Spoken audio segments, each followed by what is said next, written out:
Have you ever had one of those days where absolutely nothing seems to go right? That is my current situation. But I'm here to talk about books, and I am going back to a video I recorded at the beginning of the month. It is time again to pick 3 more books from my 1-star review pile, but it is also time to talk about my experience with the last 3 books I read from this jar.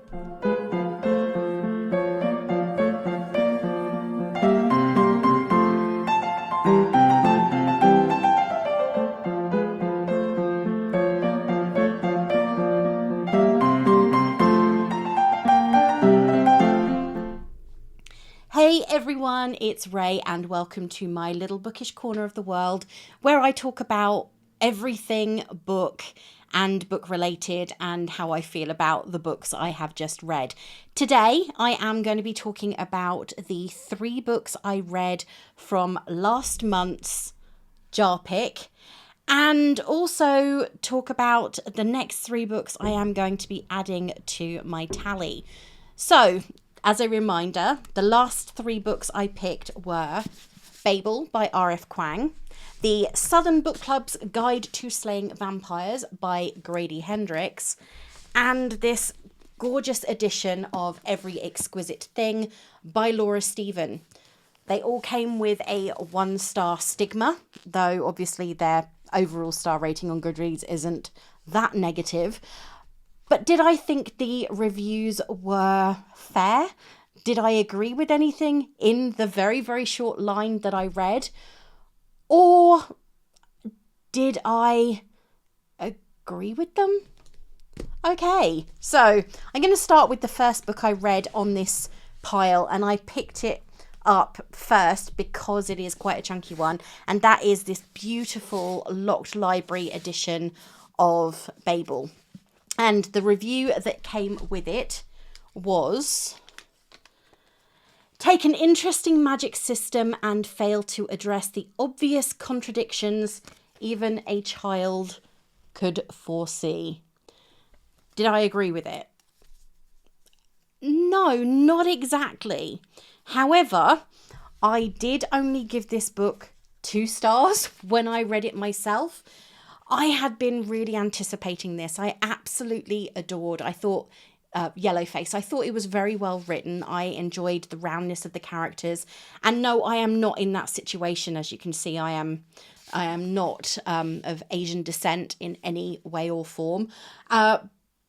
But I found that the intricacies of the plot and the statements it made about how unfair the publishing industry can be were actually not unreasonable statements. Babel was made out to be, by pretty much everybody I spoke with, an incredible novel that was really well written, very intriguing, a great magical system, and in fact, I only came across one person, an ex-colleague at work, who was reading her own beautiful edition of this last year. And I spoke with her and she said, I'm really struggling with it. I don't know if I will finish. And I believe she actually DNF'd it. Jazz, if you're watching this, let me know. Did you finish the book, or did you put it to the side and pick up something else? However, I thought, right, I'm going into this completely blind. I actually didn't have any clue what it was about. I had gone in, picked out a couple of 1-star reviews, written a line from those reviews on a notebook, and gone, right, that's it. That's all I'm doing. That's all I know. And when I read this, I thought, oh my God. In fact, at several points, I was very tempted to put it down and not pick it up again. I didn't like any of the characters, not even the main protagonist in the novel. I didn't like the environment. I didn't like the magic system. I didn't like anything about this book. And I really struggled with it. Well, that's a lie. I did like something about the book. I absolutely love the beautiful illustrations inside it. I loved the cover, the sprayed edges and everything else. However, this is going to be going on my Vinted page because I'm not going to read it again. It is not a book I would recommend happily to anybody else because I personally didn't like it. I know that it is many people's favourite book. It's a go-to and it's one they will recommend. But it is not mine. It's not for me. And though I don't think it deserved a 1-star review, personally, for me, it was a 2-star. Almost scraping into 2.5, but it is definitely not a book I will be picking up again, ever. So while I don't think it deserved the 1-star review, it did not deserve anything higher than 2. Sorry. Next book I read, I actually got through these quite quickly, which I'm really happy about because I've read quite a few clunkers this month, which I will go through in my countdown at the end of the month. So the next book I read was the Southern Book Club's Guide to Slaying Vampires. With a title like this, it had so much promise. As someone who loved Buffy the Vampire Slayer, I read all the Twilight books, but let's not go there. Though actually, yes, let's go there. For tonight, I will be taking part in a charity event, raising money to research cancer treatments. One that actually my mother benefited from greatly. And I am going to be doing a Bella-style reading of Twilight in order to raise money for charity. Anyway, let's get back into the Southern Book Club's Guide to Slaying Vampires. I, again, wasn't sure what to expect. I purposely didn't go into it with a massive amount of spoiler information. And the review that came with it, the 1-star review I chose, was, "This book was horrible. Seriously, I cannot even put into words how much I hated it." I didn't hate this book.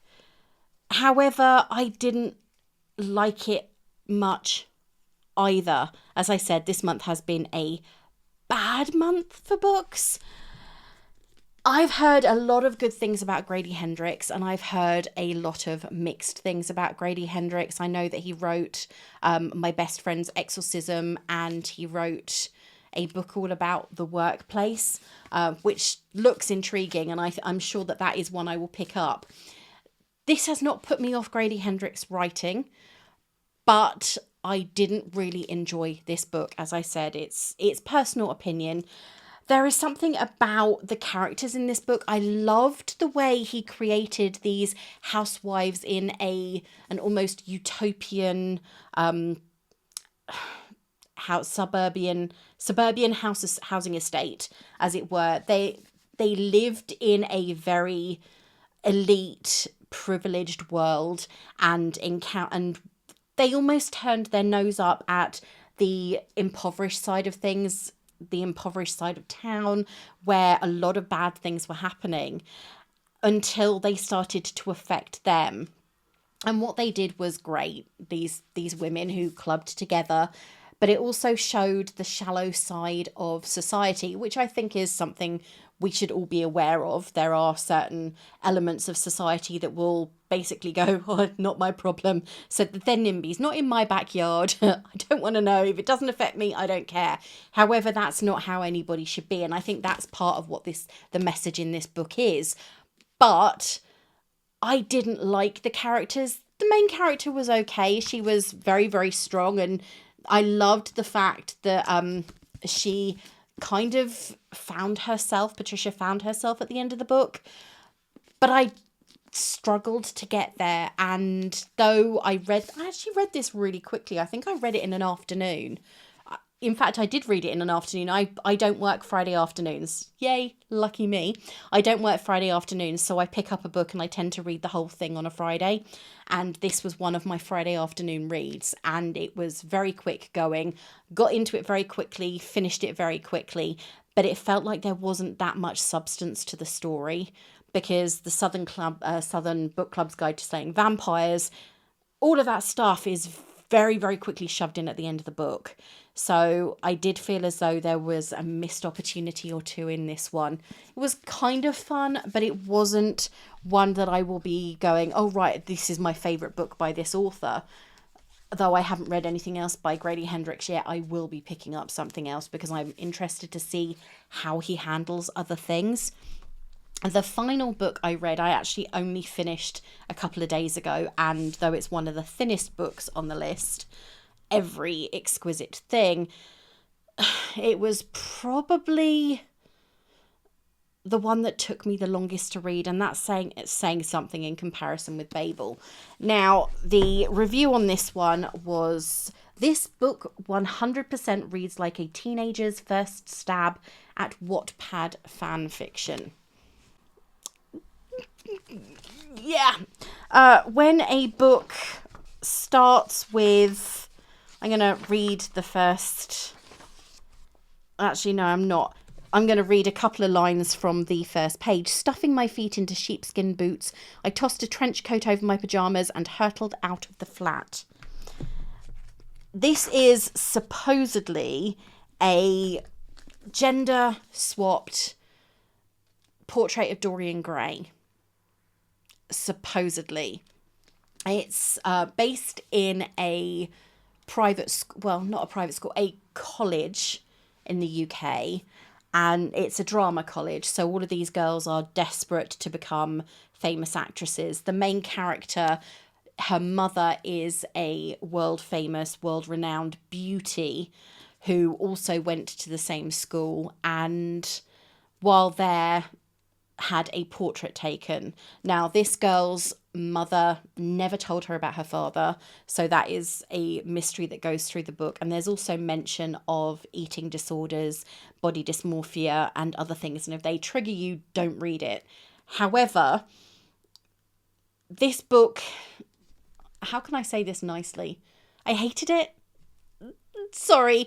I'm probably not the target audience for this book at all. It read very juvenile. I mean, yes, okay, the font is quite large, but that's irrelevant. I've read some books where the font is very, very large because it's trying to fill up pages. And this is another absolutely gorgeous edition. It really is. It's got beautiful naked hardcover. The illustrations are really carefully done. The end pages are beautiful in their simplicity, and it's a lovely looking book. But that's where it ends. In fact, my review, which is very, very short because I couldn't think of anything to say, was, well, that was a book.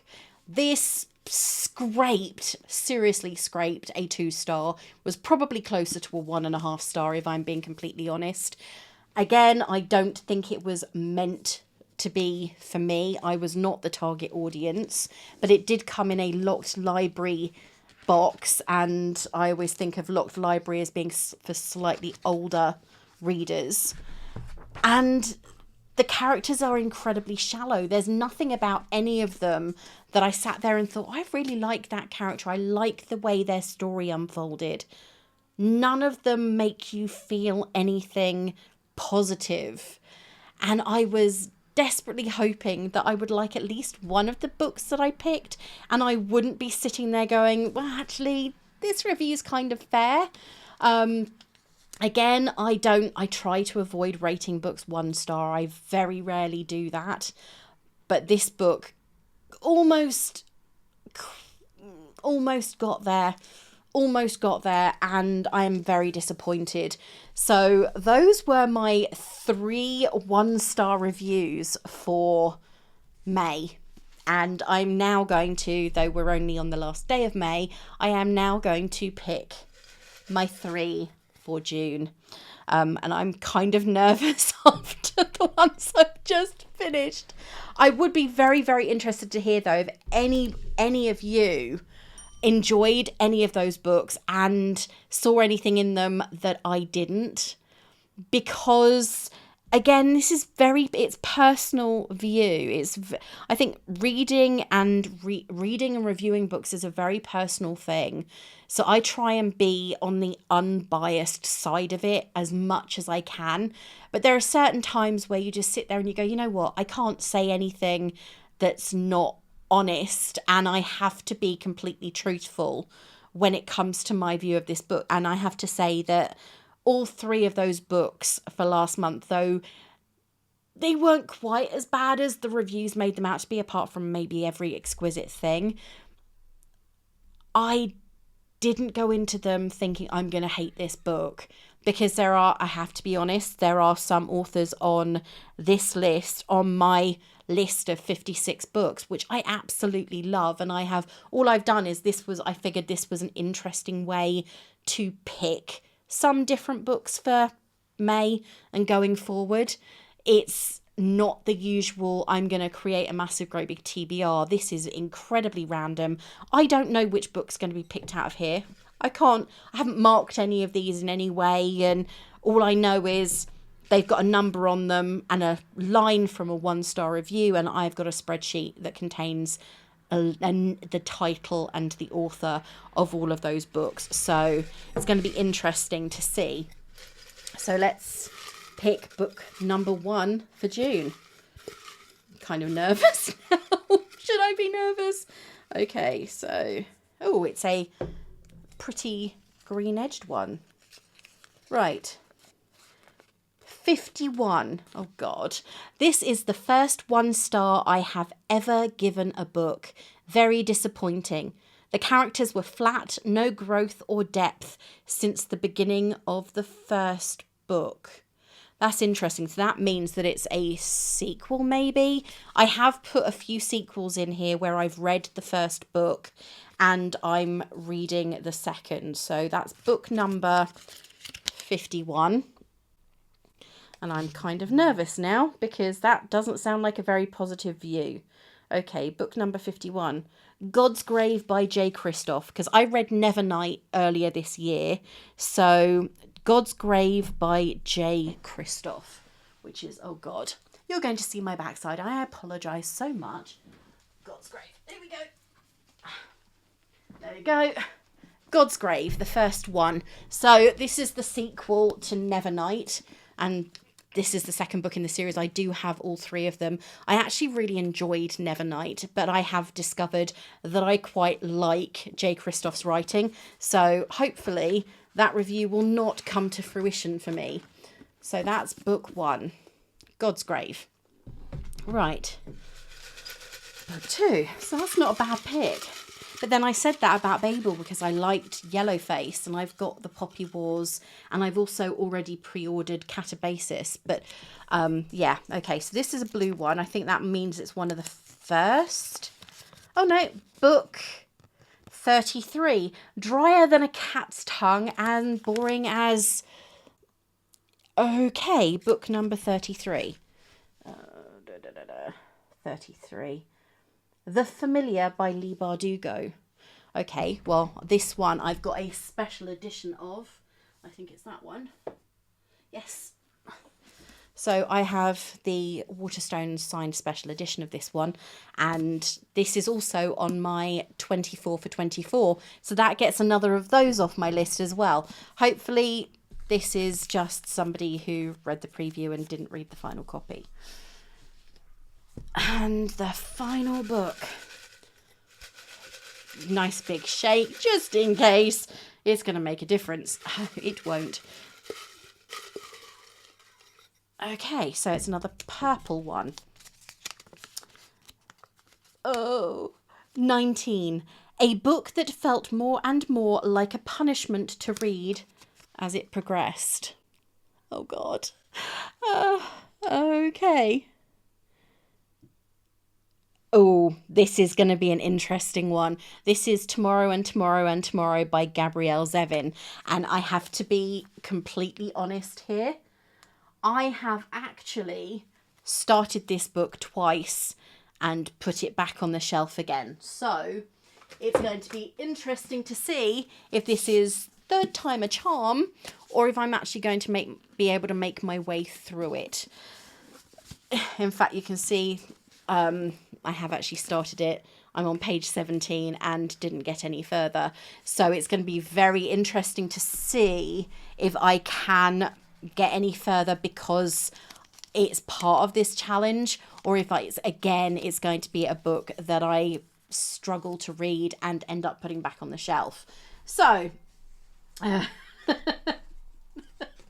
oh, good grief, this is going to be fun. Okay, so here are my books for June, as part of my 1-star review challenge, and actually part of my 24 for 24. We have God's Grave by J. Kristoff, which is the second in the Nevernight series. We have The Familiar, which is the most recent release by Leigh Bardugo, who obviously also wrote one of my favourite YA fantasy series, not the Grishaverse exactly, but Six of Crows and Crooked Kingdom. And this one has had very mixed reviews, if I'm being completely honest.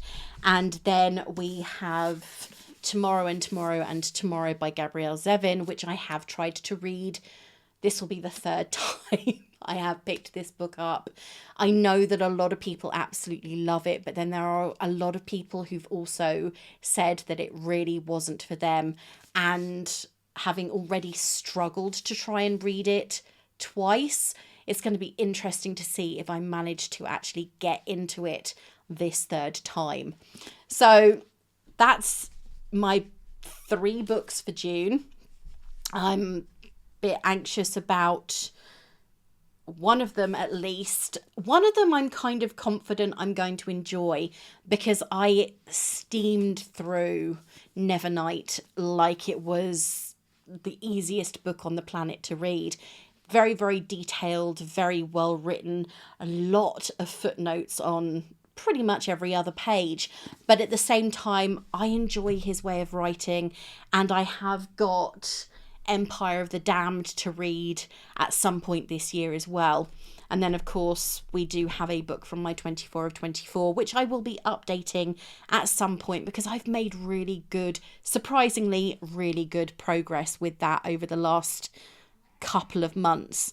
And we have now been joined by my cat. So thank you ever so much for watching. I'd be very curious to find out what you think. Do you think that I was unfair in my reviews? Do you think the 1-star reviews that I picked out were actually accurate in any way? Or do you think that I should be giving more of these books a different perspective? I'd love to hear from you, and if you haven't already subscribed, please do so, and click that like button to help me with the algorithm. And I will see you really soon. And don't forget, if you haven't done so already, you can donate to Livestream for the Cure, which starts on the 28th of May, and I will see you on the 29th. Thanks so much, and bye.